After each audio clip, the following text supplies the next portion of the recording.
집값이 떨어지기 시작했습니다. 정부가 그렇게 오랫동안 그렇게 많은 대책을 내놨어도 떨어질 생각을 하지 않던 집값인데 코로나19가 직격탄이 됐습니다. 집을 보러 가기도 무섭고 남한테 집을 보여주기도 무섭고 여기에 경기도 안 좋을 것 같으니 투자 목적으로도 집보단 현금을 찾는 행동이 모이면서 이 같은 흐름을 만들어냈다는 분석입니다. 그러면 또다시 주식시장의 하락 초창기와 같은 질문을 던질 수밖에 없겠죠. 어디가 저점인가? 산다면 언제 사야 하는가? 전문가와 함께 부동산 동향 자세히 살펴보는 시간 가져보겠습니다. 김인만 부동산 연구소장 모셨습니다. 소장님 안녕하십니까? 안녕하세요. 네, 먼저 시장 얘기부터 시작을 해보겠습니다. 요즘 이 부동산 시장 분위기 좀 어떻게 보고 계십니까? 아무래도 코로나 영향 때문에 굉장히 안 좋죠. 제가 지난주에 이제 마포 아현동에 부동산에 좀 다녀왔는데요. 예. 한 달 동안 집 보러 온 분이 한 분 계셨다고 하더라고요. 한 명요? 네, 한 명도 이제 계약을 한 건 아니고 예. 일주일 동안 알아만 보다가 이제 계약을 안 하신 분인데 그 정도로 마용성이잖아요. 예. 그동안 인기 지역이었는데도 이렇게 사람이 없는 정도로 굉장히 위축이 많이 된 상황입니다. 그렇군요. 특히 지금 말씀하신 아현 같은 경우는 뭐 굉장한 대단지 네, 아파트 맞습니다. 단지도 있고 그렇지 네. 않습니까? 그런데도 한 명밖에 없었다라는 거예요. 그러니까 지금 분위기가 이제 불확실성의 시대잖아요. 예. 코로나가 언제 끝날지도 모르겠고 그냥 사람 심리가 그거잖아요. 집 보러 가는 것도 좀 걱정이 되지만 집값이 오른다는 확신이 있으면 사실 마스크 쓰고라도 갈 텐데 그렇겠죠. 사실 그런 확신도 없기 때문에 지금 분위기에서는 집주인들도 망설이고 사는 사람도 망설이는 거래 실종 상태가 지속이 되고 있습니다. 그렇군요. 자, 그런데 뭐 특히 뭐 강남권 같은 경우에서는 뭐 최고가 대비 뭐 7억 원이 떨어졌다 뭐 이런 식의 얘기도 들리고 있는가 하면 오히려 뭐 예전 최고가를 경신하면서 올랐다는 아파트들도 있습니다. 뭐 잠실 같은 곳들이 그런데 네. 근데 통계를 보면 이들 뭐 강남 3구라든지 앞서 말씀하신 마용성 지역들이 전부 다 최근 들어서 마이너스를 기록하고 있단 말이죠. 네. 그래서 뭐 아파트 값이 떨어졌다는 통계가 허상이다 뭐 이런 식의 얘기도 있던데 이 부분은 좀 어떻게 보십니까? 이게 사실 통계를 보면 통계가 거짓말을 하진 않잖아요. 예. 약세는 분명한 사실이고요. 떨어졌는데 뉴스에서 나오는 것처럼 뭐 7억 원이 떨어졌다 이거는 약간 좀 과장이 있는 것 같습니다. 보면 사실 거래량이 많으면 통계가 정확하잖아요. 이게 예. 정확한 통계가 나오는데 제가 아까 앞서 말씀드렸듯이 뭐 한 달에 한 명 보러 오고 이런 상황에서 한 개만 거래가 되어도 그게 기준 가격이 되는데 네. 예를 들어서 한강이 보이는 뭐 로얄층 아파트가 34억에 몇 달 전에 거래가 됐는데 지금은 한강 조망이 안 나오는 저층 아파트가 27억에 거래됐다면 그게 뉴스에서는 7억 8억이 떨어졌다라고 나오는데 그러니까 실제로는 같은 아파트에 다른 세대가 거래가 됐을 그렇죠. 경우라는 근데 거네요. 정확한 비교 지표가 없으니까 한강 예. 조망이 나오는 곳들이 거래가 많이 되면은 괜찮은데 그게 안 되다 보니까 이제 7억 8억이 떨어졌다는 뉴스가 나오는데 실제로도 떨어지긴 했죠. 한 1, 2억, 2, 3억 정도 떨어졌는데 뉴스에서 나오는 것처럼 7, 8억이 떨어진 거는 좀 과장된 부분이 있고요. 또 하나는 올랐다. 뭐 잠실 리센츠가 올랐다라고 하는데 그 부분도 좀 맞지 않는 게 예. 실거래 신고를 하게 되면 이제 올해부터는 30일이고요. 작년까지는 60일이거든요. 그러니까 지금 나오는 통계가 지금 거래가 된 게 아니라 네. 과거에 거래됐던 지표이기 때문에 코로나 영향이 본격화되기 전에 나왔던 거래의 결과가 지금 나오는 것이거든요. 그러니까 단순히 그 실거래가 정보만 보고 오른 거 아니냐 이렇게 말하는 것은 조금 더 그것도 맞지 않는 것 같습니다. 그렇군요. 그럼 오늘 신고가 됐다고 하면 최장 30일 전에 거래를 그렇죠. 했다는 거니까 한 달, 두 달 3월 전에 초에 된 계약을 했을 거니까. 거고 그렇죠. 네. 집을 본 거는 아마 그거보다 전일 거고 그렇죠. 뭐 이런 그렇죠. 식이 되겠네요. 네네. 알겠습니다. 자, 그러면 다음 이야기로 좀 넘어가 봐서요. 네. 지금 코로나19도 영향이 분명히 있지만 6월 말에 부과되는 양도세 중과가 지금 부동산 시장에 큰 변수가 되고 있다라고 하더라고요. 네네. 이게 어떤 건가요? 올해 6월 말까지 이제 작년 12.16 대책에서 이제 정부가 출구 전략을 좀 만들어줬죠. 올해 이제 6월 말까지 팔게 되면 다주택자들도 양도세 중과세를 피할 수 있다. 피할 수 있는 구멍을 만들어줬는데 예. 그래서 다주택자들은 이제 고민을 하게 되죠. 왜냐하면 3주택 이상이면 양도세율이 20%포인트가 더 붙어서 이제 60% 이상 내야 되거든요. 예. 그래서 뭐 양도 차익이 10억이라고 하면 6억 원을 세금을 내야 되니까 근데 올해 6월까지 팔게 되면 뭐 4억 원 이하로 떨어지게 되거든요. 그래서 팔아야 되는데 이제 분위기가 안 좋단 말이에요. 매수세가 뒷받침이 안 되니까 예. 그냥 정상 가격에서 팔면은 팔겠는데 집주인들도 이제 고민이 되는 거죠. 집값은 뭐 몇 억씩 떨어지는 상황이고 매수자는 없고 가격을 더 떨어뜨려야 되느냐 굉장히 혼란에 빠진 상황이고요. 이제 6월까지 2달 정도밖에 안 남았잖아요. 그래서 사실은 코로나가 아니었다면 오히려 거래도 좀 더 늘어나게 되고 네. 오히려 정상적인 흐름, 약간 하향, 안정화가 될 수는 있었는데 코로나 때문에 거래량이 얼어붙으면서 사실 팔고 싶어도 못 파는 상황이 지금 지속이 되고 있습니다. 그렇군요. 자, 그러다 보니까인지는 모르겠습니다만 또 최근에는 고가 부동산을 중심으로 증여가 많아지고 있다고 하더라고요. 네네. 그러니까 뭐 파는 것보다 자식한테 물려준다 뭐 이렇게 정리할 수 있을 것 같은데 이거는 또 왜 이렇게 되는 겁니까? 사실 뭐 하늘이 무너져도 솟아날 구멍을 찾는 게 이제 그 수요자들의 심리잖아요. 예. 그래서 여러 가지 고민했을 때 지금 규제도 너무 많고요. 이제 가진 자들은 6월 말까지 팔면 뭐 중과세는 피할 수 있지만 팔기도 어려운 상황이고 양도세 계산해 보면 결국에 이제 가진 자들이 선택한 게 증여다. 왜냐하면 이제 양도세, 중과세를 내는 것보다 증여세 내는 게 지금은 유리해졌고요. 네. 또 부담부 증여라고 해서 전세를 끼고 증여를 하게 되면 훨씬 더 부담을 줄일 수 있거든요. 그리고 우리나라에서는 아직까지 그런 게 굉장히 크잖아요. 자식한테 좀 어차피 물려줄 거 네. 나중에 상속으로 물려주든 나중에 증여를 물려주든 어떻게든 자식한테 한 채는 주고 싶은데 이 기회에 그냥 절세 차원에서도 하자 이렇게 해서 증여가 굉장히 많이 늘어나고 있는 상황입니다.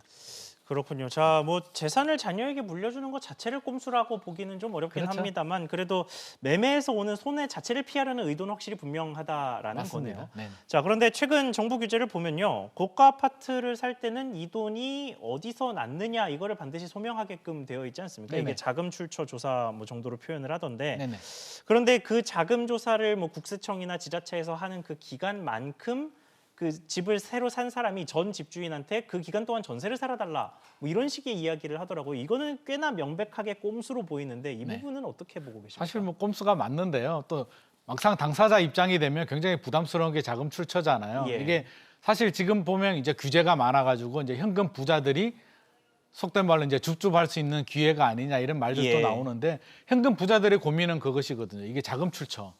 왜냐하면 실제로 그런 말씀들을 많이 하거든요. 아파트 사서 뭐 세금 낼 거 다 내고 종합부동산세 내고 나중에 팔 때 양도세도 많이 내야 되는데 지금 몇 억 벌자고 무리해서 집을 샀다가 자금 출처 조사가 나오면 잘못하면 예. 세무조사 받는 거 아니냐. 예. 나는 안 하고 말겠다는 말을 많이 하거든요. 그래서 자금 출처가 굉장히 부담스러운 상황이고 계약하신 분들은 이제 뭐 꼼수라는 표현을 하게 되는데 방법을 찾다 보니까 이제 뭐 6개월 전세로 살아달라, 뭐 3개월 전세로 살아달라 이렇게 요구를 하게 되고요. 그러니까 그 전세금만큼은 자기가 내 돈을 썼다라고 쓸 필요가 없으니까 그렇죠. 그렇게 이게 된다는 자금 거죠. 출처에 이제 전세를 명시하면 되니까요. 예. 내가 내 돈 주고 다 주더라도 이제 그렇게 서류를 좀 하면 되죠. 근데 사실 매도자 입장에서도 협조해 줄 수밖에 없는 게 요즘 같은 분위기에서 잘 거래가 안 되잖아요.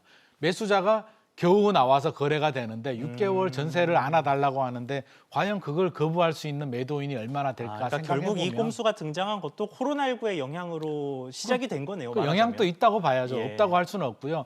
어차피 피하고 싶은데 사람 심리는 그거잖아요. 막상 당사자가 되고 나면 세금 부담을 줄이고 싶은 거는 당연한 사실이고 예. 작년 같은 분위기라면 또 파는 사람들이 좀 큰 소리를 쳤을 텐데 지금 분위기에서는 이런 여러 가지 상황상 이런 이해관계가 맞아떨어진 것 같습니다.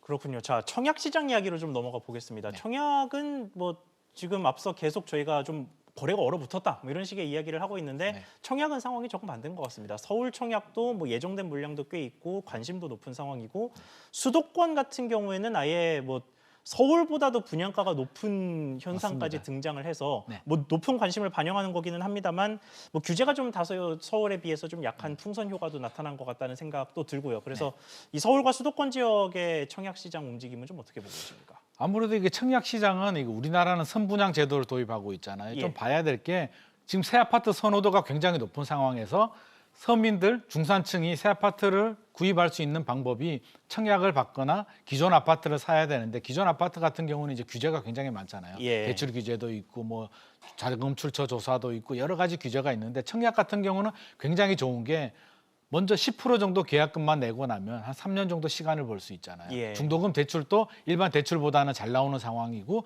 나중에 이제 전세로 돌리게 되면 또 자금 부담도 많이 줄어들게 되거든요. 그래서 새 아파트를 구입할 수도 있고 부담도 많이 줄어들 수 있는 청약 시장에 원래 인기가 높은 거고요. 아파트 시장을 보면 청약 시장이 어떻게 보면 가장 선호도가 높은 투자 대상이 되는 것이거든요. 그래서 어차피 인기가 높은 청약 시장이어서 다른 아파트 시장보다는 마지막까지 이게 열기가 남아 있는 상황이고요. 물량 자체도 굉장히 제한적이거든요. 서울에 새 아파트 지을 땅이 별로 없잖아요. 예. 지금 재건축 재개발도 거의 뭐 올스톱된 상황이고요. 그래서 희소 가치도 높기 때문에 선호도가 굉장히 높고 이런 투자 열기 또 선호도 여러 청약의 인기 이런 게 복합적으로 결합이 되면서 서울 수도권 지역으로 퍼져나가고 있는데 좀 우려스러운 점은 서울은 좀 이해가 돼요. 이게 예. 물량도 부족하고 뭐 하지만 사실 수도권 지역에 지나치게 고분양가로 나오는 물량들이 최근에 있더라고요. 그래서 이런 부분은 좀 걱정이 되는 상황입니다. 그러면 이미 매매 시장은 좀 코로나19 여파로 얼어붙었다고 평가를 하고 계시는 상황인데 네네. 청약 시장이 그 흐름을 따라갈 거라고 보시나요? 아니면 계속해서 청약 시장은 열기가 유지될 거라고 보십니까? 당분간은 유지가 될 수는 있는데요. 마지막 네. 보루라고 했잖아요. 좀 갈 수가 있는데 코로나 영향이 얼마나 지속이 될지가 이제 가장 관건이거든요. 이게 한 최근에 약간 좀 주춤하는 경향을 보이고 있는데 상반기 중에 이제 마무리가 잘 된다면 청약 시장은 뭐 이렇게 잘 넘어갈 수는 있겠지만 이게 장기화된다면 청약 시장 또 타격은 불가피할 것 같거든요. 왜냐하면 지금 경제 자체도 안 좋고요. 우리 주요 수출 대상국인 미국이나 유럽이나 경제 자체도 안 좋기 때문에 예.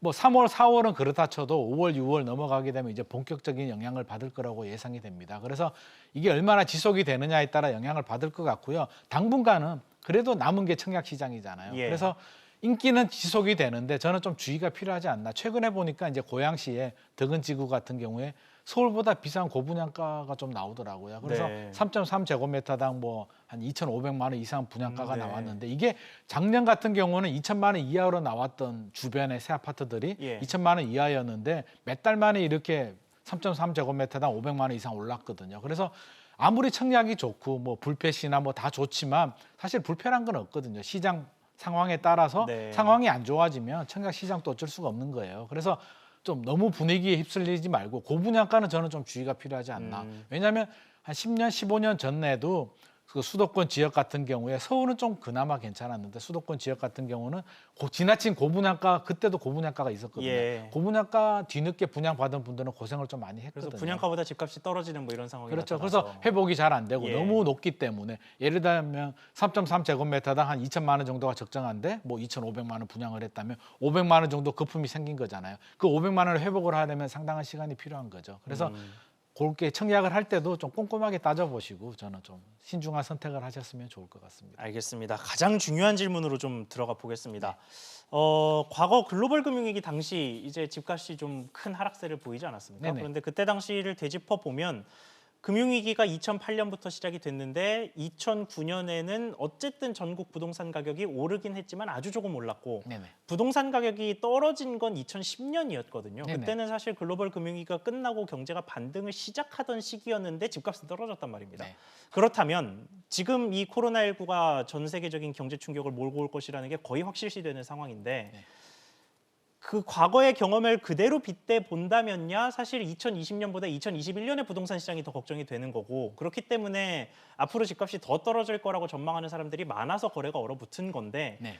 뭐 과거의 경험을 또 그대로 답습할 수는 없는 노릇 아니겠습니까? 이게 부동산 시장이 본격적으로 하락하는 시기 저점이 어느 정도 언제쯤 올 거라고 전망을 하십니까? 이게 굉장히 어려운 질문인데요. 예. 이게 과거 사례를 우리가 또 과거 경험을 무시할 수는 없잖아요. 과거를 보자면 사실 저는 2008년도 금융위기보다 지금이 좀 더 위험하지 않나 싶은 생각이 드는데요. 왜냐하면 과거 비슷한 부분도 있어요. 그때도 한 7, 8년 정도 상승을 했고요. 경제 위기가 왔는데 글로벌 금융위기 같은 경우는 시스템적인 문제였거든요. 미국이나 일부 금융 시스템의 문제였고 사실 우리나라 직접적인 영향은 아니었잖아요. 그래서 일시적으로 조정이 됐다가 회복을 했고 2010년, 11년부터 이제 다시 또 조정이 들어갔는데 사실은 조정이 들어가야 될 때가 왔던 거죠. 그때도 예. 많이 상승을 했고 그 전에 상승을 한 그렇죠. 것도 7, 있으니까요. 8년 정도 상승을 했고 규제가 많이 누적이 됐고 임계점에 도달한 상태에서 조정이 들어가야 되는데 외적인 요인에 의해서 많이 급락을 했다가 회복한 후에 이제 정상적인 약세 흐름으로 갔거든요. 예. 지금 또 어떻게 보면 좀 비슷한 흐름이 그렇죠. 지속이 되고 있거든요. 2017년, 18년에 워낙 그렇죠. 많이 올랐으니까요. 한 7년 정도 상승을 했고요. 규제도 많이 누적이 됐는데 좀 다르다면 저금리와 과잉 유동성이 좀 다른 부분이에요. 예. 그래서